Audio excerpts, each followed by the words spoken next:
do we got going on here? All right, so update on the St. Regis today. So we're going to tell you all the new updates. Stay tuned to today's St. Regis Longboat Key update. Okay, so I'm holding the microphone because it's actually really loud out Hopefully here. you can hear us, guys. Hopefully you can hear us. But we're here at St. Regis today. We want to get you guys a quick update on what where they're at in terms of construction. I had a call this week with Georgia Capaluzas. Hey, Georgia. Hey, Georgia. I hope you're watching. Hey, Lynn. And Lynn as well. And basically where we're at is, she said some of the units are probably, as far as she's concerned, or from what she's seen, some of the units, she said, look like they could have their final walkthrough today. But she said some of the units don't even have drywall in yet. Okay. They are on course and saying that it's probably going to be early to mid-June is what they're looking for the closing on these units. You know, obviously, if a hurricane comes, that could delay it. But as of right now, you know, early to mid-June, you know, maybe even into early July. Obviously, they're not going to close all of them in one day. Right. So like they will. It'll be phases. There'll be phases that they close these. But my guess is from early June to early July.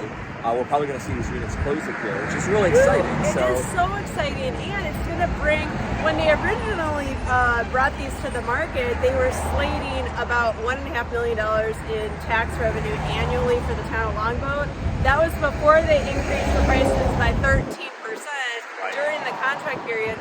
So I'm guessing it'll be another close to $2 million a year in tax revenue for the town of Longboat Key. Right, which is great. Obviously, that helps the whole key. But look, a lot of exciting things are coming up. They are going to have a beach club membership, which is going to be similar to the Ritz's beach club membership. Yep.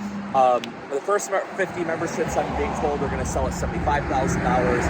After those first 50 memberships, they're going to raise them up to $100,000 or $125,000. It'll be similar to the Ritz setup where you'll have service and you'll be able to get food and drinks and service out of the beach. And there would be like exclusivity to, I think, other area restaurants as well.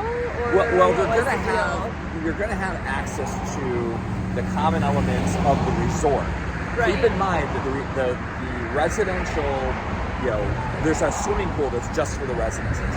There's a clubhouse that's just for the residences. It's actually really large. Yeah. And my understanding is in the residences clubhouse, they'll have food and drinks every day that are part of your HOA. So, but this is the point that we even bring up the membership is like we would originally thought like members of the public could just come to the bar. I don't believe that's the case.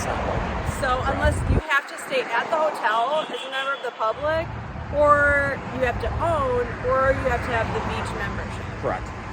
You're going to have what's called a folio, essentially an account, in order to go eat at the restaurant or go have drinks. So it's not going to be set up like the Ritz-Carlton is here in town, where anybody can just pull into the Ritz and go hop into the bar and have a drink or have dinner.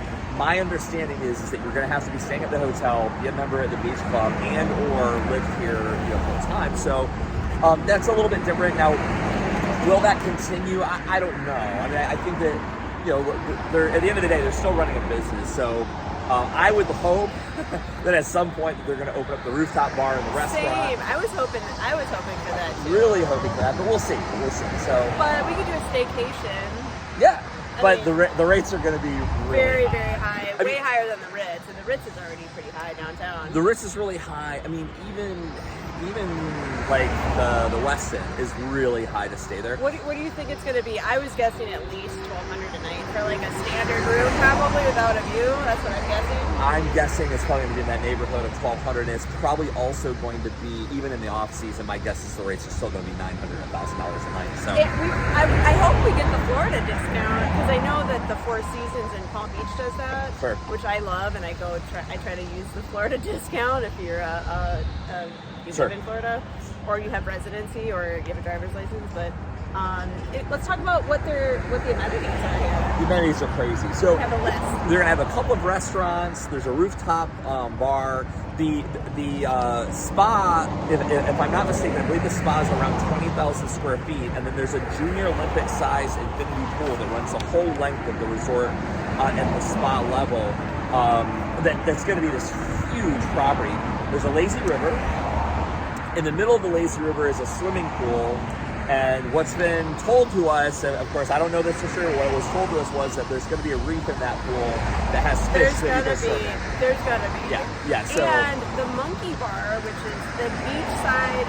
By the way, if you don't know, this whole property used to be the Colony Tennis Resort, world-renowned tennis resort. Bolletary was here. Well, they like a lot of people when Bolletary had run over or wanted some of this really high-end guys like Agassi and Courier and all these guys who trained there, Monticello's. When they needed courts and they didn't want to be bothered, a lot of times they would drive down here and use the Colony courts. And so they, it did have a long history. Of course, the Klauber family owned it, and it was, Michael Klauber owns Michael's on East. Katie Klauber operated it for a long period of time.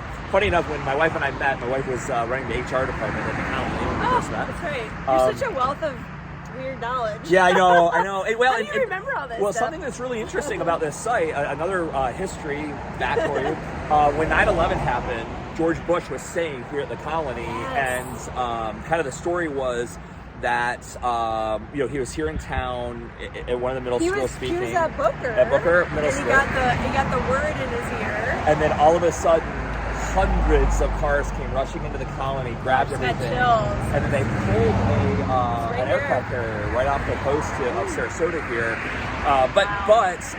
So there's some really interesting history to the property. But hang on. But the reason I bring up the monkey bar because that was they left part of the Colony. I think that's probably the only thing. They probably should have just taken the whole thing out. They're leaving part of it for nostalgic purposes. Yeah. It's a beachside, bar is what it is. It is. Yeah. So the other thing the owners they have their own butler service. They do have their own butler service. And car service.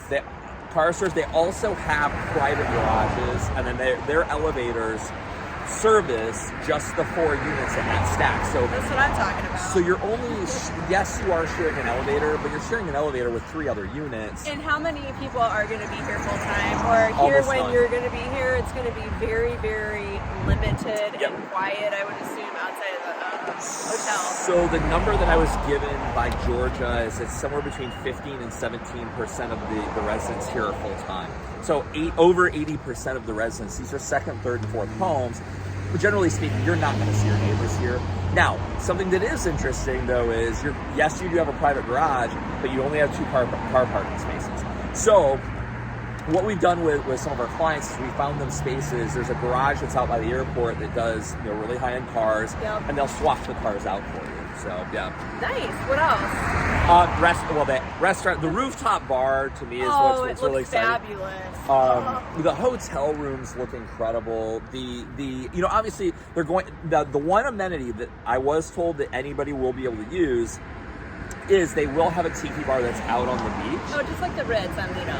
But you're gonna have to walk there. Like there's not really a beach access. It's very close. That is always the kicker. By the way, if you need to know where the beach accesses are, we have a beach access. A video. Yeah, we did a video on the beach access. Look through the playlist.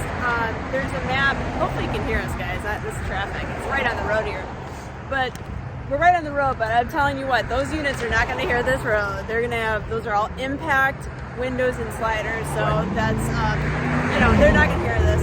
Anyway, where was I going? So I think the big thing is yes, you could theoretically walk down here, but generally speaking, it's going to be really private. It's going to be really quiet. It's going to be really nice, and it's on a section of the beach where, yes, you do have a couple of mid-rises that are next to you, but they're private. It's very. I mean, even the other buildings that are next to you, these are all second, third homes. So you come out on the beaches on Longboat.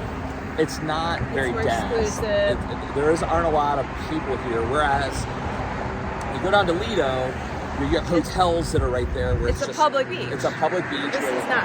Right. So, I mean, I just, I don't want to, put one against the other, but at the end of the day, if it was me, I would want to be at the St. Regis versus over the Rosewood because in front of the Rosewood Hotel or in front of the Rosewood residences. It's a public beach. You're going to have anybody that wants to just It'll come be a there. lot noisier. A lot noisier. More people. It'll be more dense, especially over the holidays. Oh man, over like 4th of July, can you imagine? It's going to be really busy. Yeah, two very different vibes, very exclusive, both communities. Obviously, we're going to focus on the St. Regis here. We were going to try to do it from the beach today, but it didn't work out. But anyway, we hope that you found this helpful. Yeah, Listen, absolutely. if you need more information about the St. Regis, they're sold out. They are sold out. They've been sold out for a long time. I do think that there will be a couple of units that will get flipped on the back end of this, meaning that when they close. But by and large, what we're hearing is that the couple of units that I've heard may come up are going to be the smaller 1 and 2 bedroom units. Yeah. With that being said, look, if you want to get into the building, this is going to be obviously the most exclusive. The most exclusive. I mean, the unit that I sold here, I sold to a client, and the conversation was, what's the best building in town?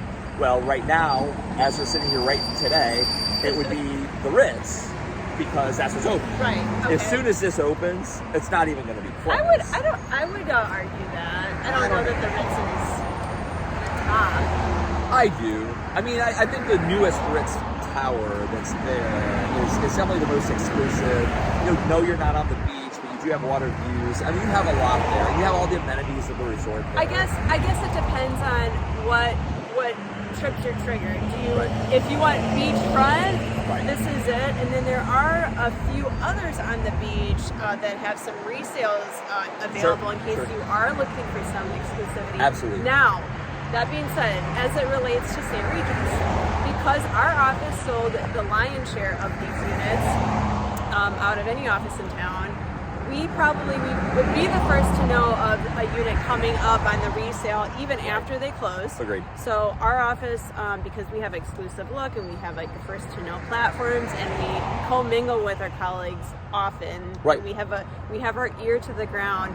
If this is something that you're looking for or comparable, please reach out to us. How do they get a hold of you? You can call me anytime on my cell phone at 24/7. 24/7 on my cell at 941-586-2460. You can call or email me 941-544-7690. My email is shaylatwit@gmail.com. You want to shoot your email out? Yep, it's andrew.reese, R-E-E-S-E, at cdrealty.com. Awesome. Thank you for watching, subscribing, commenting. Please don't be afraid to reach out to us. We want to hear from you.